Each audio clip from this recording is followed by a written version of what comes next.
Graças a paz, irmãos. Prazer mais um domingo estarmos aqui para cultuar ao Senhor, adorá-lo, porque somente Ele é digno. Convido os irmãos a abrir a Bíblia no livro do Êxodo.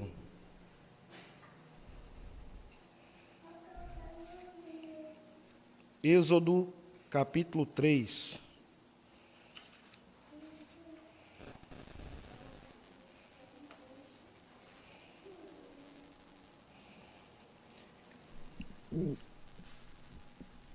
Convido também os irmãos que estão em casa a abrir as suas Bíblias.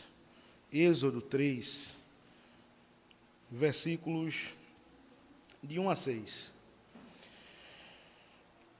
Apacentava Moisés o rebanho de Jetro, seu sogro, sacerdote em Midian, e levando o rebanho para o lado ocidental do deserto, chegou ao monte de Deus, a Horebe. Apareceu-lhe o anjo do Senhor numa chama de fogo, no meio de uma sarça. Moisés olhou, e eis que a sarça ardia no fogo, e a sarça não se consumia. Então disse consigo mesmo: irei para lá, e verei esta grande maravilha, porque a sarça não se queima. Vendo o Senhor que ele se voltava para ver, Deus, do meio da sarça, o chamou e disse: Moisés, Moisés. E ele respondeu: eis-me aqui.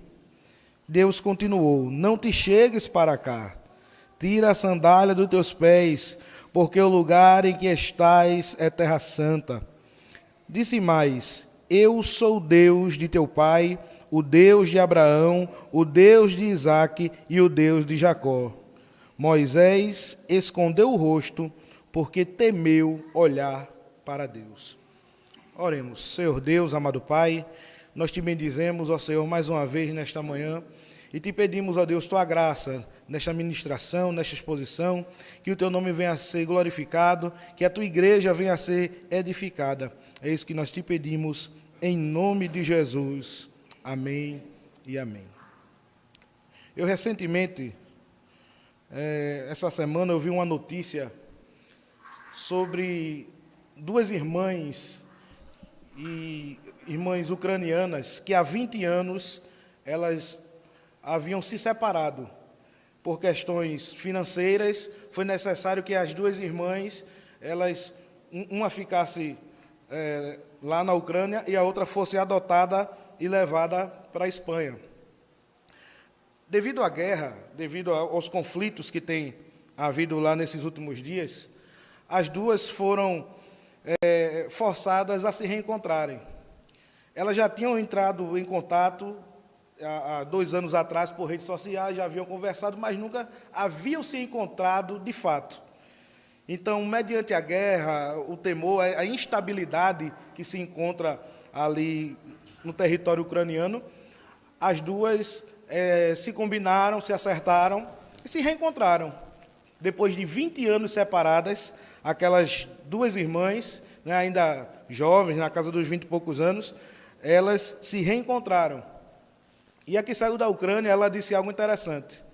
Ela disse que havia um sentimento duplo, porque ela estava alegre de reencontrar a sua irmã, que não via há tanto tempo, porém, por outro lado, estava extremamente preocupada em deixar a sua família na Ucrânia. E quando eu li aquela história, eu comecei a meditar, como é importante e como existem encontros na nossa vida que realmente são verdadeiros marcos na nossa existência. Depois de 20 anos, aquela irmã reencontra a sua irmãzinha, e aquilo muda não só por causa do contexto da guerra, mas por causa do sentimento e por causa do que vai vir daqui para frente, ela morando em outro país, em outra situação totalmente nova. O texto que a gente leu fala do encontro também, do encontro de Moisés com o Senhor nosso Deus. A história de Moisés é uma história muito interessante, recheada de fatos curiosos. eu gostaria aqui, nessa manhã, de destacar alguns fatos, alguns acontecimentos na vida desse homem chamado Moisés, esse homem tão importante na história de Israel e na história da Igreja do Senhor. O interessante, para a gente dar início aqui, é um contexto em que se dá a história de Moisés. Primeiro porque José havia ido para o Egito, e depois toda a sua família foi também, a sua família, a família de Jacó, ali se multiplica no Egito. Eles crescem tanto, eles se multiplicam tanto, que quando o novo rei assume o Egito, o novo faraó assume, ele teme a grande quantidade de hebreus que haviam ali, que poderiam futuramente estar se rebelando ou fazendo uma revolta. Então, mediante esse medo, esse temor que o faraó tinha, ele tenta agora diminuir, ele toma medidas para diminuir a população hebreia no Egito. E ele toma 3 medidas. A primeira medida que ele toma é estabelecer trabalhos forçados à descendência de Jacó. Agora, na tentativa de retê-los ou controlá-los, ele escraviza a descendência de Jacó. O Egito agora, ele vira um verdadeiro campo de concentração para o povo hebreu, onde era preciso que eles construíssem ali cidades, eles fabricassem tijolos e eles servissem para o engrandecimento da figura e do poder de Faraó. Mas quanto mais trabalhos forçados, quanto mais sofrimento, quanto mais trabalhos eram impostos sobre o povo, mais o povo crescia, mais o povo se multiplicava. Então ele toma mais uma medida para tentar reduzir a população hebreia. Ele acerta com as parteiras para que elas matassem no parto os meninos que nascessem. As parteiras, elas tentam ali ludibriar o faraó e conseguem, elas têm êxito. Elas não matam os bebês, os meninos, e deixam que eles vivam e dizem, não, as hebreias, elas são fortes, elas têm as crianças sozinhas e escondem, não tem como a gente controlar isso. Depois ele toma uma terceira medida, ele diz, olha, todo recém-nascido, os guardas podem pegar e jogá-lo diretamente ao Nilo, já que as parteiras não deram certo, vão pegar agora e afogar os recém-nascidos. A terceira medida que ele toma é justamente essa, o afogamento dos bebês. Mesmo assim, ainda as famílias, elas resistiram bravamente. Mas, terrivelmente, ainda muitos morrem. Muitos são afogados, mortos, e famílias agora passam a sofrer nessa calamidade que se tornou a terra do Egito, que outrora era tão boa para aquele povo. E esse é o contexto do nascimento de Moisés. E se torna o primeiro acontecimento que eu gostaria de destacar aqui, é este seu nascimento e o livramento. Porque a mãe de Moisés, apesar de toda essa perseguição, ela ainda consegue esconder aquela criança por 3 meses. Mas depois de 3 meses, ela decide fazer algo diferente, porque não teria mais como esconder uma criança daquela idade, visto que ela ia começar a falar, ia começar a andar, ia crescer, ia dizer, como é que esse menino está vivo, se naquela época todos estavam sendo mortos? Então ela decide colocar a criança num cesto, ela faz um cesto, ela betuma o cesto de uma forma que ele boie e coloca a criança na água e deixa ali às margens do rio. E a gente já conhece a história que a filha, né, do faraó encontra aquela criança e guarda, né, e o resgata e o cria como filho, e a própria mãe de Moisés serve para ele como mãe, né, de criação, entre aspas, mas a mãe, ela não foi apartada do seu filho, né? A irmã dele estava por ali por perto, quando a filha de Faraó encontra a criança e diz, olha, eu conheço uma hebreia que pode ajudar a criar ele, a amamentar ele. Então ali a própria mãe de Moisés agora, ela recebe um salário para cuidar do próprio filho que deveria ser morto por causa da ira e do medo de Faraó. Nós não vemos aqui, irmãos, no nascimento ou no livramento, se você olhar, você não vê nenhuma intervenção miraculosa. Você olha e vê um plano que deu certo, né? Quando a filha de Faraó, ela pega aquele cesto, né? A irmã prontamente ali, com sabedoria, diz: olha, eu conheço uma pessoa que pode cuidar dessa criança. E dali, Moisés não foi apartado de sua mãe. Você não vê uma intervenção miraculosa. Mas quando você lê a maneira como a coisa acontece, você não pode dizer que Deus estava cuidando de tudo. Na nossa vida, na vida da igreja, muitas vezes a gente não vê grandes intervenções miraculosas acontecerem. Não é todos os dias que a gente vê um aleijado levantar da cadeira de rodas.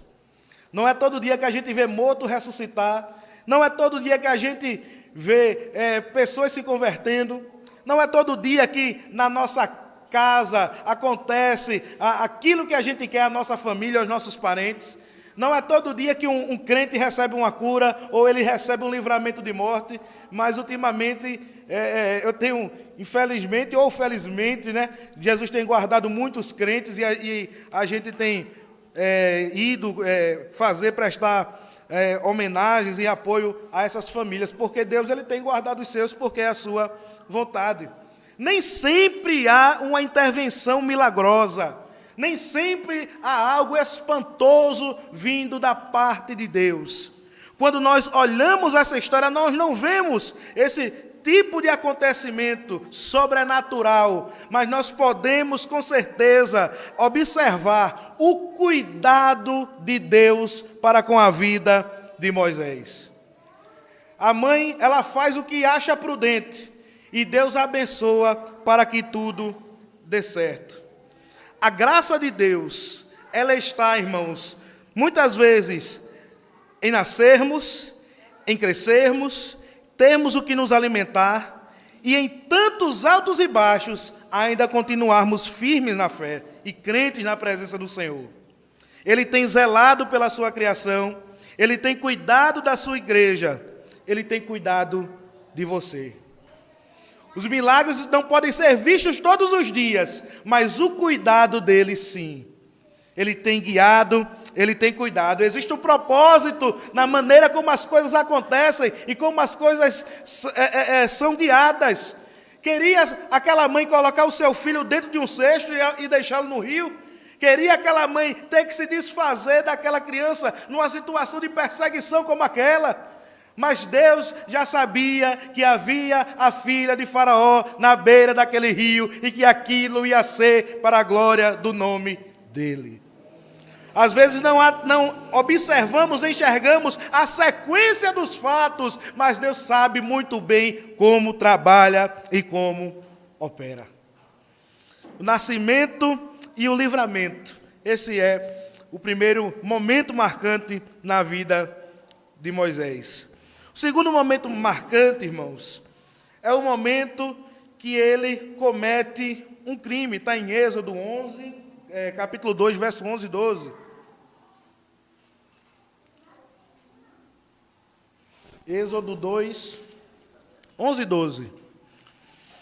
Que diz assim: naqueles dias, sendo Moisés já homem, saiu a seus irmãos e viu os seus labores penosos.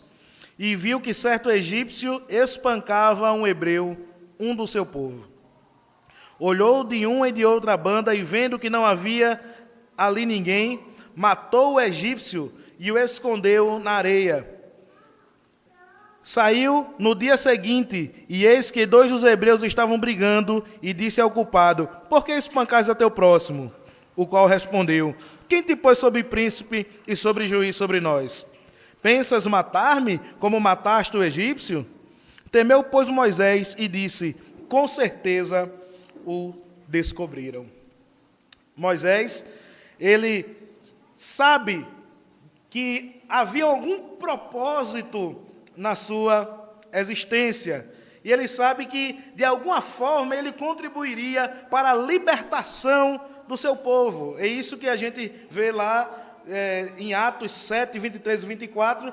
Estevão, no seu sermão, ele diz que ele faz aquilo na esperança de que o povo hebreu entendesse que ele estava ali para ajudá-los com uma possível libertação. Mas o povo não entende dessa forma. É interessante, irmãos, essa questão do propósito.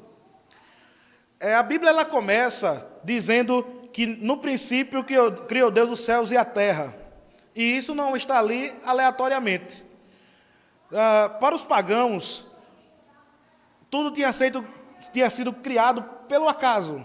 Os deuses lá, as divindades pagãs brigando, e de repente, né, ou tendo um caso de amor, de repente surgiu a humanidade, o universo e todas as coisas. Já quando você vai para a fé do povo de Israel, a origem do universo é atribuída completamente ao poder, ao mover intencional de Deus.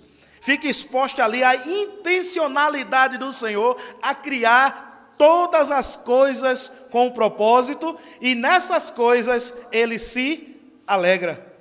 Tudo fica evidente de que está sendo seguido um projeto do qual Deus havia traçado. A gente vê isso no nascimento de Moisés aqui, no seu livramento. E Moisés também, de certa forma, entendia que existia algum propósito. E tendo essa visão de que existia um propósito, quando ele vê o irmão seu sendo oprimido, o irmão hebreu sendo lá, servindo sob trabalhos escravos e sendo espancado, ele resolve fazer justiça e mata aquele opressor, aquele egípcio opressor. A gente observa que em momento nenhum a Escritura condena o fato dele ter livrado uma pessoa que estava sendo oprimida. Mas é fato que no Egito, matar um egípcio era um crime. E ele, ciente desse crime, ele se esconde, ele foge, porque vê que outras pessoas o descobriram e poderiam ali entregá-lo e, por fim, ele ser morto. Então, depois que comete esse crime, ele foge.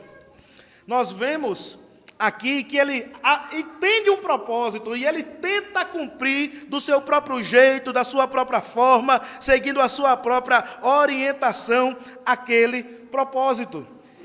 De uma forma que ele vem a errar e até a pecar, de certa forma, tirando a vida de alguém.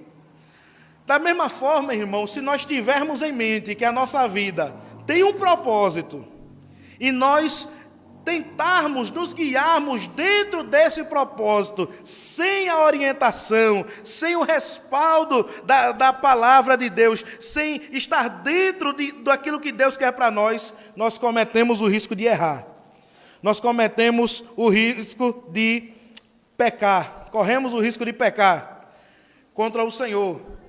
Propósito como um fim em si mesmo. Propósito de uma forma que eu sou o solucionador das minhas questões e dos meus problemas. Ele nunca vai nos levar a um estado em que glorifique a Deus.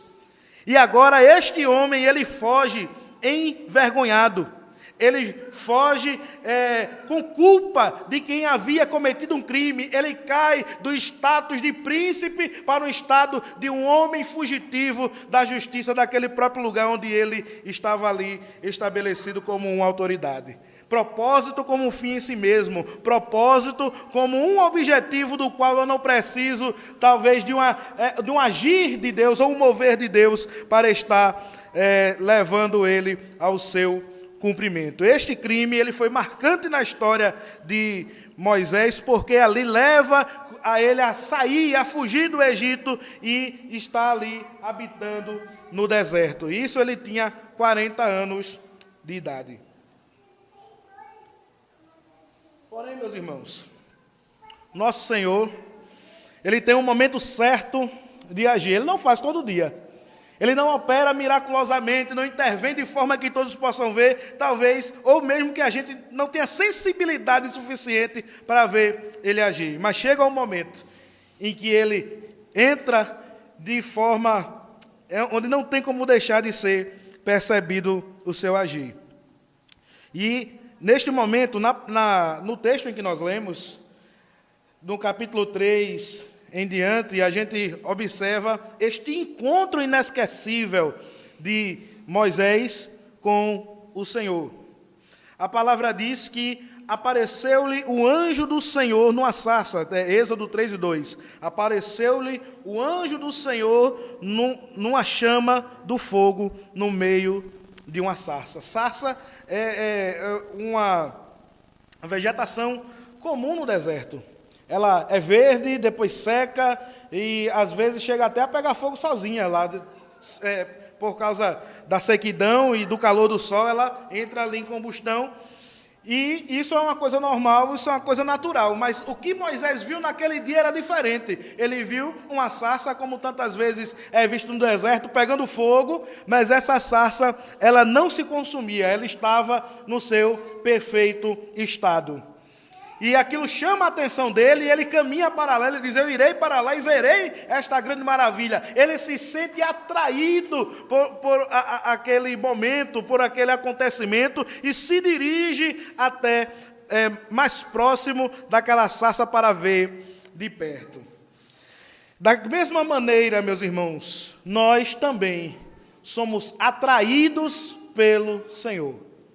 O Senhor, Ele tem as suas maneiras de nos trazer para mais perto dEle. O Senhor tem as suas formas de fazer com que nós tenhamos o desejo de nos achegar a Ele e contemplá-lo mais de perto.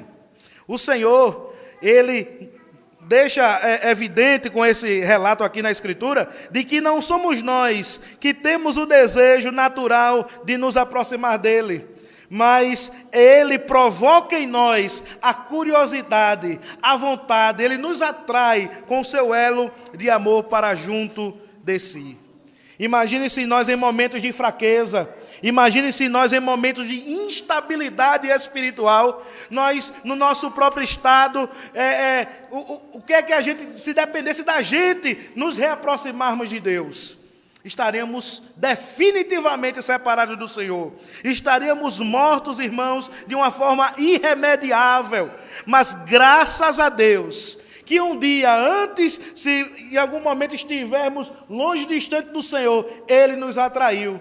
E se de alguma forma, como ovelha que foge de um aprisco, nós queremos nos distanciar do restante do rebanho, Ele, como divino pastor, Ele nos traz de volta e reintegra-nos ao seu rebanho.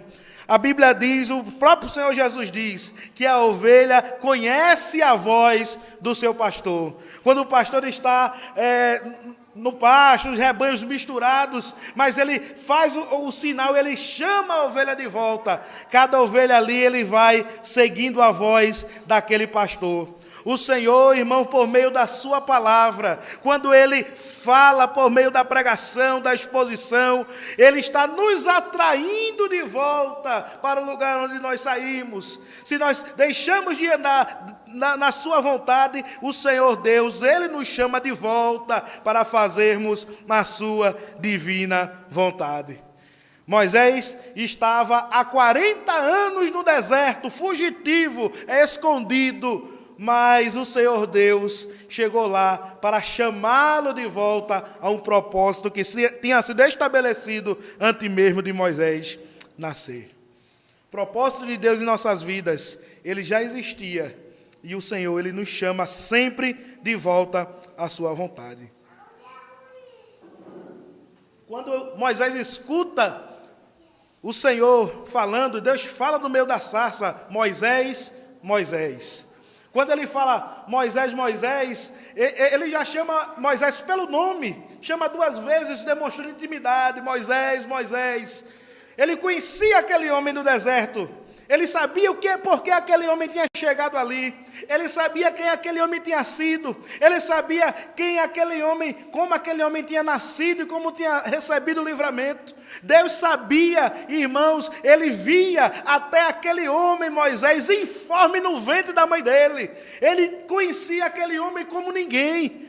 Talvez Moisés achava que estava distanciado ou que estava encoberto de alguma forma, mas 40 anos depois Deus se manifesta para Moisés e diz: Moisés, Moisés.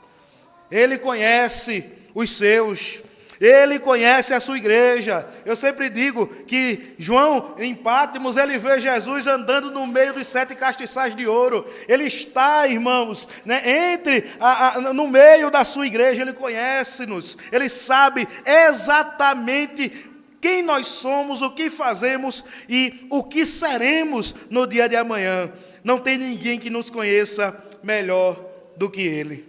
E ele responde: agora, o homem fugitivo, um homem que estava ali há 40 anos vivendo uma vida muito diferente do início, ele diz, ele não tem nem o que dizer, senão: eis-me aqui. Quando ele foi descoberto o seu crime, ele se esconde, ele foge, ele corre para fugir da condenação do seu crime. Mas o que é que ele vai dizer diante do Senhor? O que é que nós podemos dizer diante do Senhor? Será que podemos dizer que somos bons? Será que nós poderemos dizer que nós não temos pecado? Será que nós podemos dizer que temos feito exatamente tudo que o Senhor quer?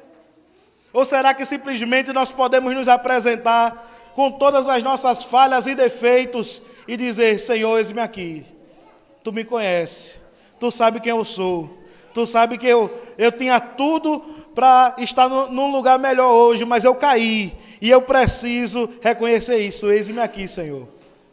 Ele ouve aquela voz e responde de uma forma positiva. Ele não se esconde, não tenta nem se esconder como Adão se escondeu, mas ele simplesmente ali se apresenta.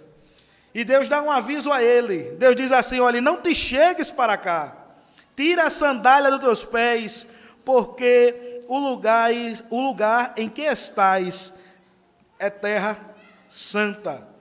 Os egípcios, eles tinham um costume, os povos pagãos, eles tinham um costume de que, quando estavam diante da sua divindade, eles retiravam as sandálias e se achegavam ali ao seu ídolo, ou à entidade a qual eles estavam ali se referindo ou honrando.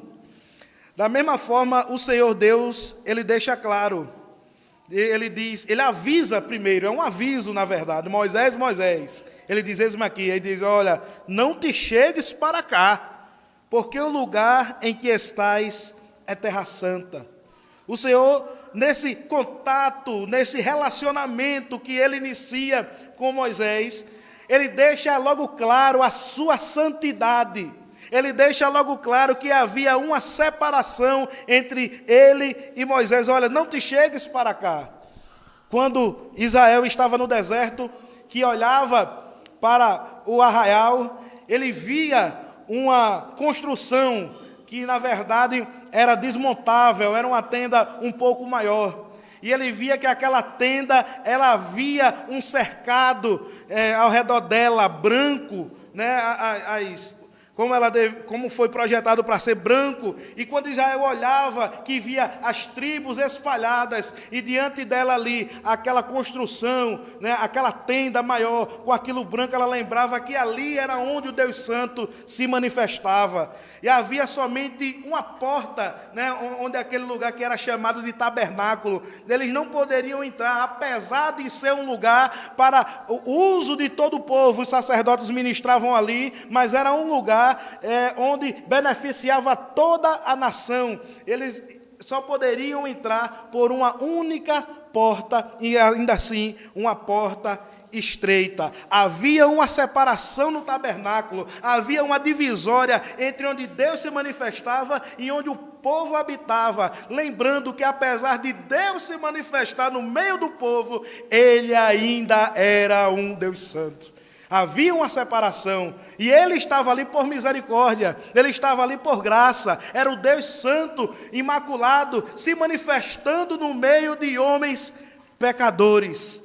Da mesma forma, ainda antes aqui, Deus se manifesta assim a Moisés, ele quer se manifestar, ele quer se revelar, ele quer chegar junto de Moisés e se manifestando a ele, mas ele diz: olhe, não chegues para cá, a minha presença está se manifestando aqui, e esta terra é santa, você, apesar de estar sendo beneficiado com a minha presença, mas ainda existe uma separação entre mim e você, não chegues para cá. Deus nos convida a estarmos reverentemente em sua presença.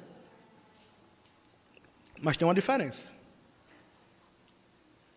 A diferença de nós para Moisés é que, mesmo sendo falhos, podemos nos aproximar confiantemente do trono da graça por causa da obra de Cristo. Moisés devia temer aquele momento, por causa dos seus pecados, por causa da sua culpa. Mas nós, irmãos, nós estamos, como diz o apóstolo Paulo, né, nas alturas celestiais por meio de Cristo Jesus. Nós somos chamados de filhos de Deus. Nós somos aqueles que oram e Deus recebe a oração. Nós somos um povo a quem Deus se revelou, a quem Deus se relaciona, e não só isso, o próprio Espírito de Deus habita em nós. Porque Jesus Cristo disse: se eu não for, o Consolador não virá. Nós cremos nele, nós cremos na obra do Senhor Jesus, de que ele morreu, ressuscitou ao terceiro dia, subiu ao céu e enviou o seu Espírito Santo para habitar em nós. Por causa disso, nós podemos nos aproximar confiantemente do trono da graça, sem medo, sem receio, sim, tendo reverência, sim, reconhecendo a santidade do Senhor, mas crendo que nós somos santificados pela graça que há em Jesus Cristo. A conversa continua, já no verso 6, e diz assim: disse mais: eu sou o Deus de teu pai, o Deus de Abraão, o Deus de Isaque e o Deus de Jacó.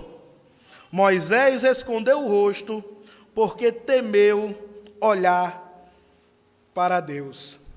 Aqui, o Senhor Deus, ele faz lembrança da aliança que tinha com Abraão, Isaque e Jacó, e usa como seu cartão de apresentação. Apesar de eles estarem já nesse nível de intimidade agora, de Deus se manifestando numa sarça, mas ainda havia muito o que Moisés entender e saber e conhecer a respeito de Deus por meio da revelação. Mas ele já diz prontamente: olha, sabe quem eu sou? Eu sou o Deus de Abraão, eu sou o Deus de Isaque e sou o Deus de Jacó. Eu sou aquele Deus que fez promessas, que prometeu uma terra. Eu sou o Deus que disse a Abraão que vocês iam passar muito tempo no Egito. Eu sou o mesmo Deus. Abraão morreu, Isaque morreu, Jacó morreu. Muitas gerações se passaram, mas eu permaneço o mesmo. E eu estou me revelando para que o povo agora desfrute das promessas que foram feitas lá atrás. A salvação, irmãos, quando nós nascemos, agora já depois de 2000 anos da manifestação carnal de Cristo em carne, a salvação já estava pronta.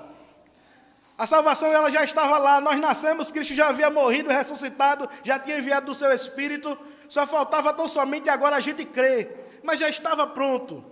A salvação estava pronta, os pactos, o sangue do Cordeiro, os testemunhos dos apóstolos, tudo isso já estava pronto.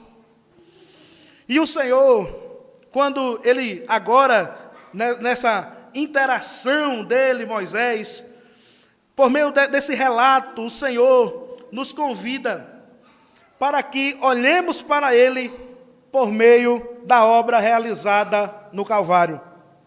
Porque observe a reação depois da apresentação. Moisés escondeu o rosto porque temeu olhar para Deus.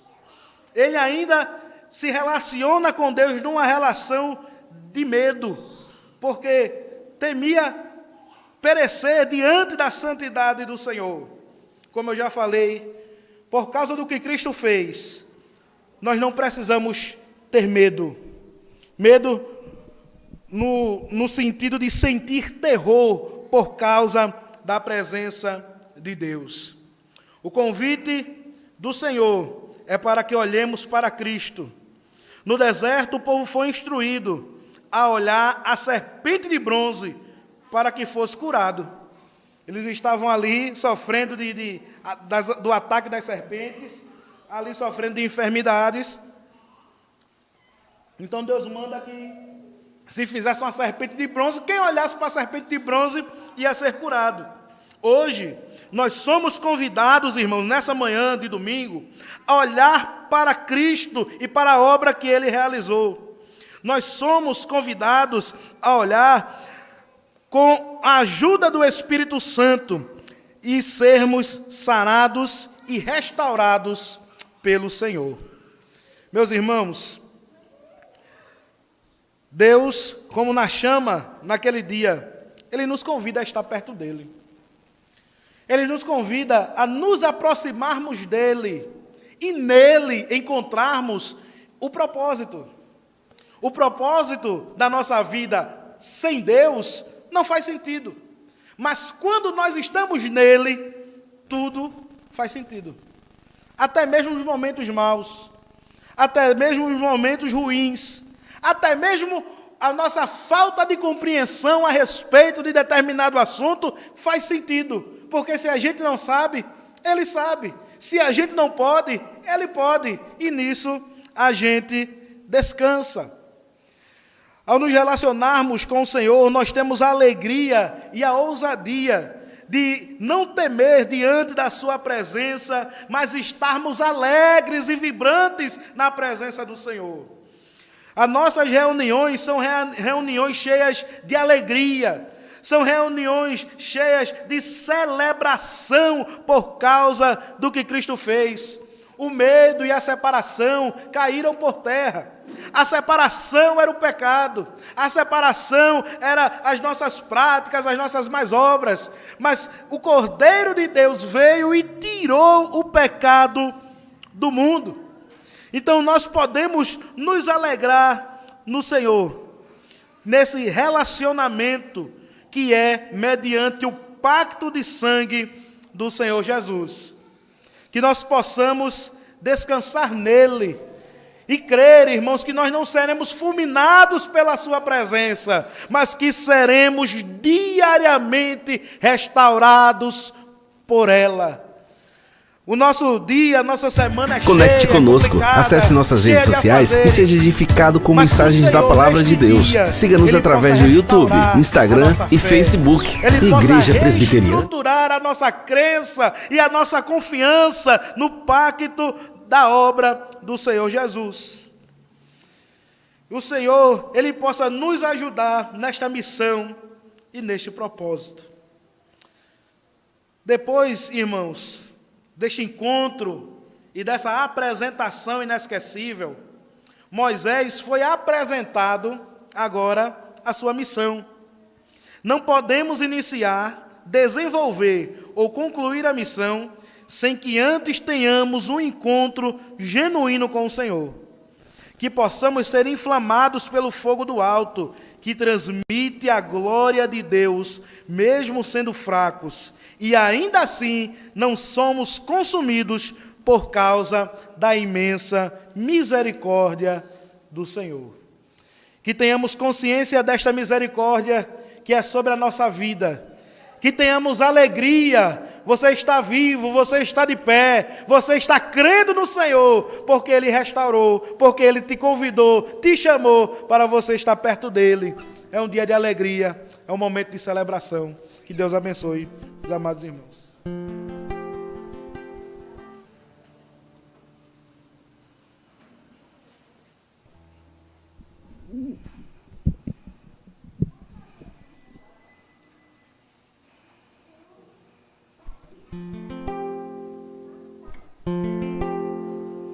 Vamos ficar em pé, irmãos. Vamos louvar o Senhor. Graças a Deus pela sua palavra, que nos enche de alegria e de esperança, né? Portanto, que o nome do Senhor seja engrandecido em nossas vidas a cada dia. Vamos louvar o nosso Deus. Seja engrandecido, ó Deus da minha vida. Tu és o Deus da minha salvação. És a minha rocha, a minha segurança. Meus lábios sempre te exaltarão. Aleluia, te louvo, pois sei que sobre todos és Senhor. Aleluia, te louvo, pois sei que sobre todos és Senhor. Se você sabe, canta uma só, juntos. Seja engrandecido, ó Deus da minha vida. Tu és o Deus da minha salvação. És a minha rocha, a minha segurança. Meus lábios sempre te exaltarão. Aleluia, te louvo, pois sei que sobre todos és Senhor. Aleluia, te louvo, pois sei que sobre todos és Senhor. Aleluia.